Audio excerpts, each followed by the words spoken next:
दोस्तों, जैसा कि अमेरिका और इजराइल ने मिलकर ईरान की राजधानी तेहरान से लेकर कई शहरों में बम धमाके किए हैं और वहां पर कई सारे मिसाइलें छोड़ी हैं और इस अटैक में ईरान के सुप्रीम लीडर कहे जाने वाले खामेनेई की मौत हो चुकी है।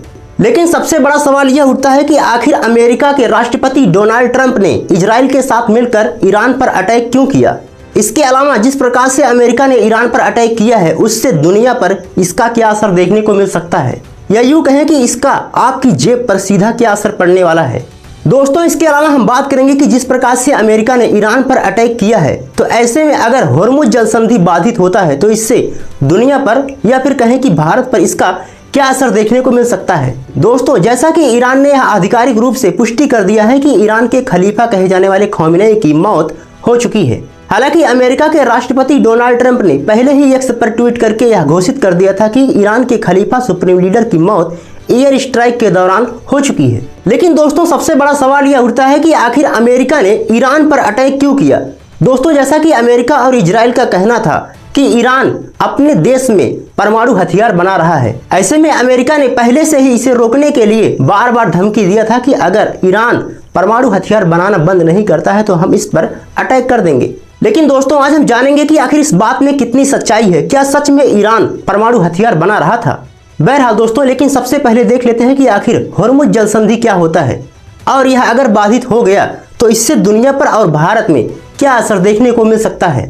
दोस्तों, दरअसल दुनिया में जितने भी तेल एक्सपोर्ट या फिर इंपोर्ट होते हैं उसका 20% हिस्सा केवल होर्मुज जल संधि से होकर गुजरता है, यानी कि होर्मुज जल संधि से उसका आयात या निर्यात किया जाता है। ऐसे में अमेरिका और इजराइल के द्वारा ईरान पर जिस प्रकार से अटैक किया गया है, ऐसे में अगर होर्मुज जल संधि बाधित होता है तो इससे दुनिया भर में तेल की कीमतों में उछाल देखने को मिल सकता है। इतना ही नहीं, भारत में भी पेट्रोल और डीजल के दाम में तेजी से बढ़ोतरी देखने को मिल सकती है।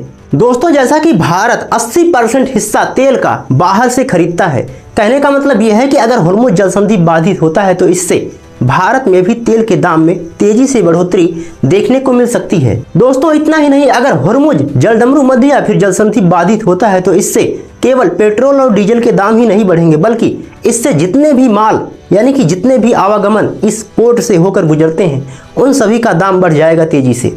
दोस्तों, जैसा कि आप सभी को पता होगा कि ईरान में किस प्रकार से सुप्रीम लीडर के खिलाफ बहुत ही ज्यादा कई महीनों से विरोध प्रदर्शन देखने को मिल रहा था। ऐसे में अमेरिका के राष्ट्रपति डोनाल्ड ट्रंप ने चेतावनी दिया था ईरान को कि अगर प्रदर्शनकारियों पर ईरान की सरकार यानी कि खामेनेई अगर फांसी की सजा पर रोक नहीं लगाती है, उन पर अत्याचार करती है, तो ऐसे में अमेरिका मजबूरन ईरान पर अटैक कर सकता है। दोस्तों, लेकिन सबसे बड़ा सवाल यह उठता है कि क्या ईरान सच में परमाणु हथियार यानी कि न्यूक्लियर वेपन्स बना रहा था और इस बात में कितनी सच्चाई है। दरअसल दोस्तों, अमेरिका के राष्ट्रपति डोनाल्ड ट्रंप यह बार बार ईरान पर दबाव बना रहे थे कि अगर ईरान की सरकार परमाणु हथियार बनाने पर रोक नहीं लगाती है तो इस पर हम कार्रवाई करेंगे।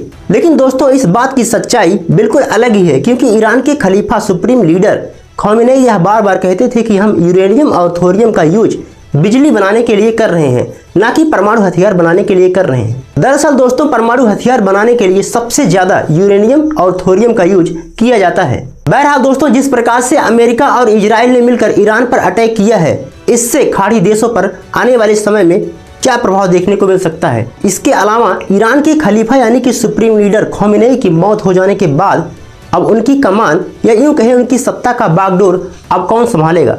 बाकी आपका इसके बारे में क्या राय है, कमेंट बॉक्स में जरूर बताएं। मिलते हैं अगली वीडियो में, तब तक के लिए जय हिंद, जय भारत।